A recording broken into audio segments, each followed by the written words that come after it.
Hey guys, good morning. Happy Thursday. Today just came to mind. I should talk about prepayment penalties on mortgages. What are they? Are they common in this market? Have they been around for a long time, and what you should do with them? So let me just explain. Um, if you're buying a property that's a rental or you're refinancing a property that is a rental, you have probably heard about prepayment penalties, and you probably, well, some people might not know what they are. So what is a prepayment penalty? A prepayment penalty is a penalty for paying off the loan early. So if you're getting a 30-year mortgage, um, and you pay it off. Usually, the long ones are 5 years, and you pay it off anytime in the next 5 years. You can get a penalty. You have to pay a penalty to get out of the loan. This is what, when lenders give you a loan, they want you to keep the loan for the whole time. So let's say interest rates go down like everybody's been expecting for 3 years. And not to say, I didn't say that in a fashion that I didn't think that will happen. That will happen, but I just don't know when. Well, nobody knows when.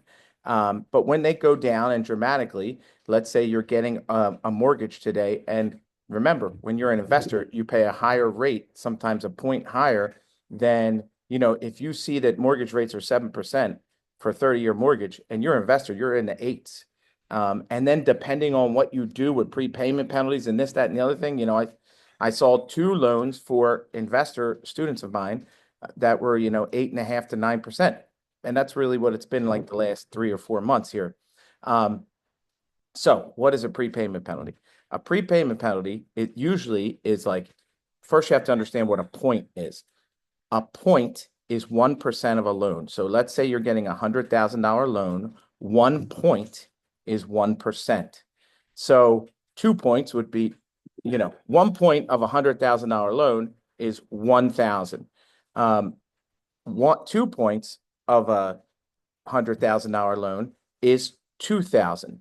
So the common prepayment penalty right now is a 5-year prepayment penalty that scales down 5, 4, 3, 2, 1. So what that means is in the first year you pay 5% fee. So you get $100,000 loan and interest rates go down in the first 12 months and you refinance, you got to pay a $5,000 fee on that to get out of the loan. It's nasty, but it goes 5% the first year, 4% the second year, 3% the third year, 2%, et cetera, et cetera. Honestly, I will not do a loan that is a 5-year prepayment penalty, and I don't suggest any of you do that.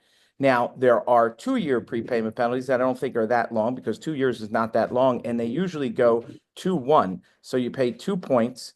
You pay 2 points and in the first year and 1 point in the second year. So that's not that bad. But if you can get rid of prepayment penalties, like a lot of times all you got to do is say, I don't want a prepayment penalty. I'm not taking a loan with a prepayment penalty. And they'll put you in a different product, or they will tell you that, well, that's going to add to the points you pay in the loan. And then you can do the math and discuss it. So the one I saw yesterday for a student, uh, he had a 5-year prepayment. Was it a five? Oh, no.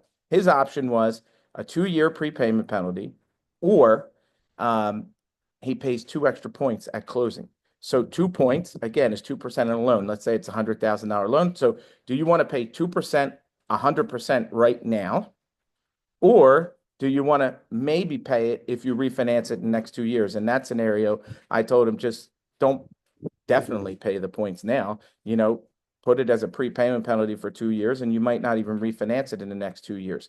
Now, sometimes you can negotiate a higher rate and no prepayment penalty or lower points. Just so you know, with mortgages, everything is negotiable. So you can say, I don't like my rate. You can do all kinds of things. So let's say somebody quotes you an 8.5% rate. And let's say your rate is 8.5%. Well, if somebody has a little bit better credit, he might be 8.25. And I'm talking about investors. And you have the best credit, maybe it's 8% today. Well, you can buy down the rate.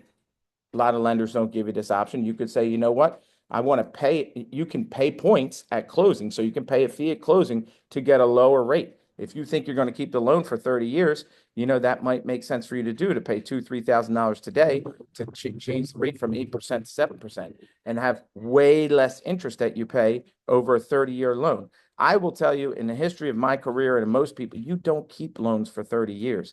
The reason you don't is because, a new product comes out, you want to refinance, the rates go down, you've built equity in the property, and then you want to refinance and get more money out. So I never look at it like, well, what would this math, how much money would I be saving if I kept this loan for 30 years?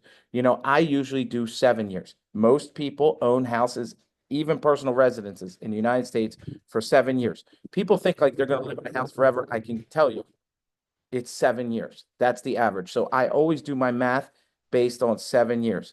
So a prepayment penalty, and sometimes they go PPP. They don't tell you what it is. It's like a little thing down here. You're not paying it. You should look for this. A prepayment penalty is the amount of points you will pay to early pay off the loan. You either pay off the loan because you sold the property. You either pay off the loan because you refinanced the property. So those are a couple examples. So the one I don't like big time is a 5-year prepayment penalty, especially if they go 5, 4, 3, 2, 1. Sometimes they just go 5 the whole way. I don't necessarily mind a 2-year prepayment penalty. That's 2%, 1%, 2% in the first year, 1% in the other year. You should ask if you can get rid of the prepayment penalty. Sometimes that will add to the points. I'd rather pay a prepayment penalty, have a prepayment penalty, and maybe pay it in 2 years than actually pay points up front. And if you want to lower your rate, you can buy down a lot of times you can buy down that rate by paying a fee at closing. So those are some things that just to the top of my mind, people need to know about when they're doing a mortgage. Your mortgage broker can explain these things, but a lot of these guys are just sending you documents. You sign them. You don't know what the hell. You're just happy that you get the loan. You should understand what you're signing and negotiate. So hope that helps you guys and have the best day of your life. Thanks, guys.